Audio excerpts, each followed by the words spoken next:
Have you ever felt like you're stuck in life, unable to move forward no matter how hard you try? You wake up each day, go through the motions, but deep inside something feels off.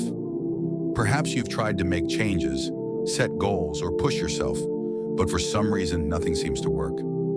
You watch others moving ahead in life, achieving their dreams, while you feel like you're standing still, trapped in a cycle of uncertainty and frustration. It's like you're stuck in a rut, unsure of what to do next, or worse, questioning if you're ever going to get out.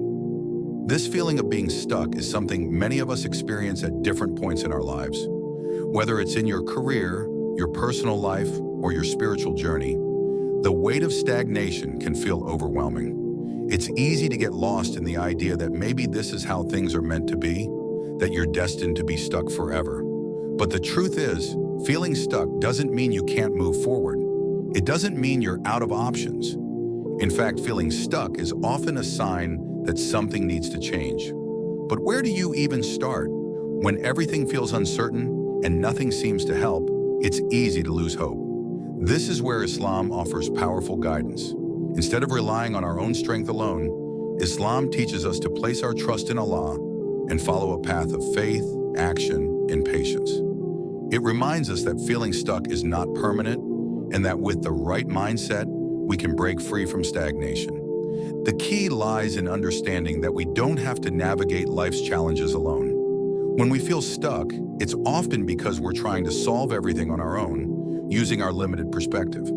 But Islam encourages us to look beyond our own abilities and place our trust in Allah, who knows what is best for us. The journey to moving forward starts with realizing that we are not meant to handle everything by ourselves, and that Allah has a plan for each of us, even when we can't see it. As you start to reflect on this, you may wonder, how do I begin to move forward? The answer, in Islam, lies in the concept of Tawakkul, or trust in Allah. This is where many people get stuck. They try to control every aspect of their lives, believing that if they work hard enough, they can force a solution. But the reality is, we don't have control over everything.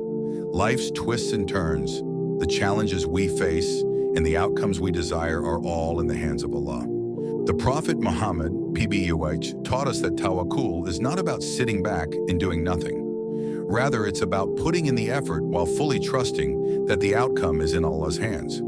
Tawakkul encourages us to take action with a clear heart, knowing that no matter what happens, Allah's plan is always better than our own. It's about doing your best and leaving the rest to Allah. This mindset doesn't just bring relief, it brings peace, because you know that your efforts are part of a bigger divine plan. Take the story of the Prophet Ibrahim, A.S., who was commanded by Allah to sacrifice his son Ismail, Ya.S. This was a test of both his faith and his trust in Allah.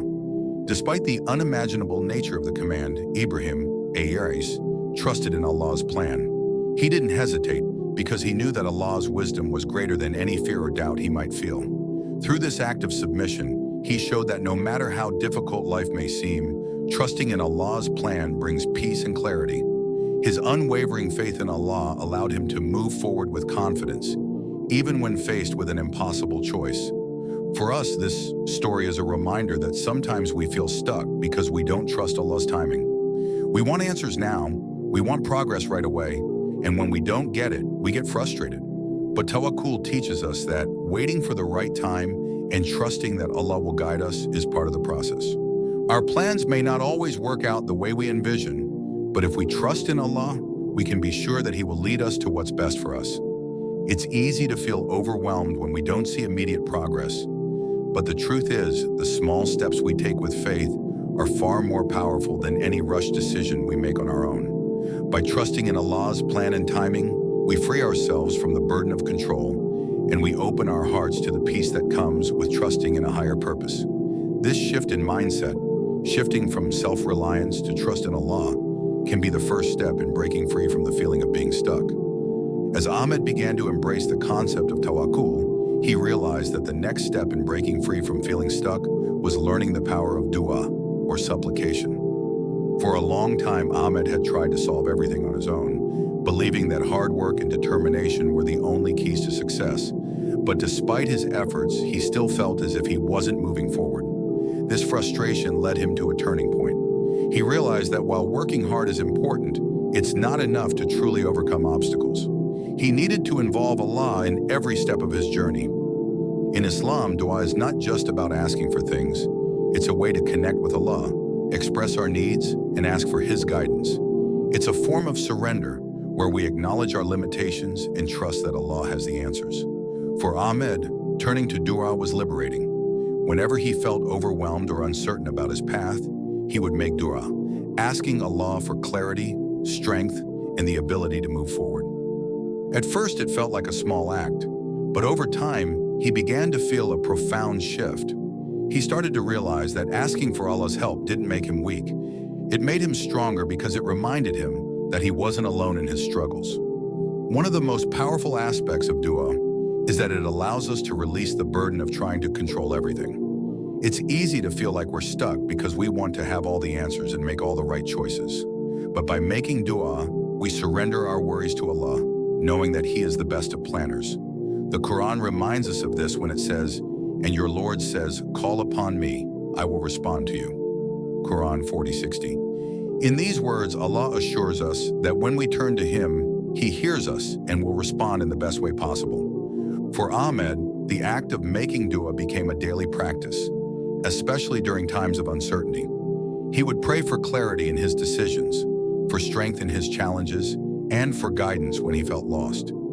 Slowly but surely, Ahmed began to notice changes in his life. Opportunities seemed to open up in ways he hadn't expected. He no longer felt as burdened by his doubts and fears. By including Allah in every step of his journey, he started to feel more at peace with the unknown. Dua, in essence, gave Ahmed the courage to keep moving forward. Even when things didn't go as planned, he knew that by making dua and trusting in Allah's timing, he was on the right path. Through dua, Ahmed discovered that no matter how stuck he felt, there was always a way forward, because with Allah, there is always hope. And that hope, grounded in faith, was the key to unlocking his future. As Ahmed continued to make dua and place his trust in Allah, he realized that there was one more key element that could help him break free from feeling stuck. Dhikr, the remembrance of Allah. For so long, Ahmed had been consumed by his thoughts, his doubts, and his worries. He had been focused on the future, constantly thinking about what could go wrong, and that mental clutter made him feel stuck. But he soon learned that the simple act of remembering Allah through dhikr could clear his mind and bring him the peace he so desperately needed. Dhikr is a powerful practice in Islam that allows us to reconnect with Allah and find inner calm. It's easy to forget about Allah during the busyness of life, especially when we're feeling overwhelmed. But dhikr brings us back to our center, reminding us that Allah is always with us, that He is the source of peace, and that we are never alone in our struggles.